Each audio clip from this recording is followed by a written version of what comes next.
తాజా అంశం చూస్తున్నాం. విశాఖ ఎక్స్ప్రెస్ లో ప్రయాణిస్తున్న పల్నాడు జిల్లాకు చెందిన వివాహితపై ఏసీ కూపేలో అత్యాచారం జరిగింది. మరింత సమాచారం మా ప్రతినిధి వీరాంజనేయులు అడిగి తెలుసుకుందాం.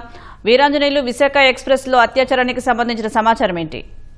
సుజాత, విశాఖ నుంచి సికింద్రాబాద్ వెళ్లే విశాఖ ఎక్స్ప్రెస్ లో దారుణం చోటు చేసుకుంది.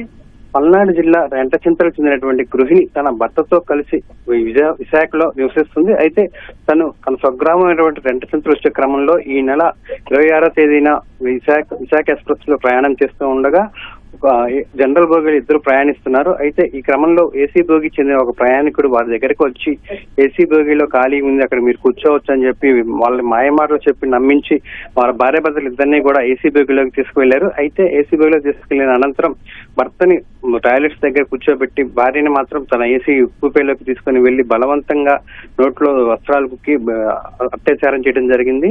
అయితే ఈ అత్యాచారం జరిగిన తర్వాత బాధిత మహిళ ఎవరైతే ఉన్నారో ఆమె భర్తతో ఆ విషయం వెంటనే చెప్పకుండా దాచిపెట్టింది. అనంతరం వారు ఆ రైలు నడికుడి స్టేషన్ చేరుకున్న తర్వాత వారు స్వగ్రామం వెళ్లేందుకు నడికుడి రైల్వే స్టేషన్ దిగారు. దిగిన తర్వాత మార్గ మధ్యంలో భర్తతో రైల్లో జరిగిన అఘాయిత్యం గురించి చెప్పడం జరిగింది.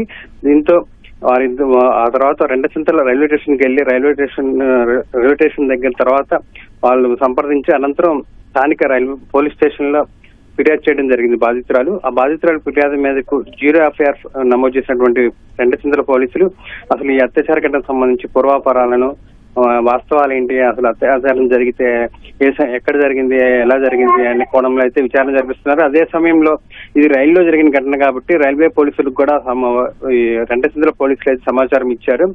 ఈ 0 ఎఫ్ఐఆర్ నమోదు చేసినటువంటి రెంటచింతల పోలీసులు ఈ అఘాయిత్యానికి సంబంధించి, ఈ అత్యాచారానికి సంబంధించి పూర్తి వివరాలు సేకరించే పనులు అయితే ఉన్నారు. మరోవైపు రైల్వే అధికారులకు కూడా సమాచారం ఇవ్వడంతో రైల్వే పోలీసులు కూడా ఈ విశాఖ ఎక్స్ప్రెస్ లో జరిగినటువంటి ఈ అత్యాచార ఘటనపై అయితే విచారణ చేపట్టినట్టు కూడా సమాచారం తెలుస్తుంది. సుజాత, ధన్యవాదాలు వీరాంజనేయులు.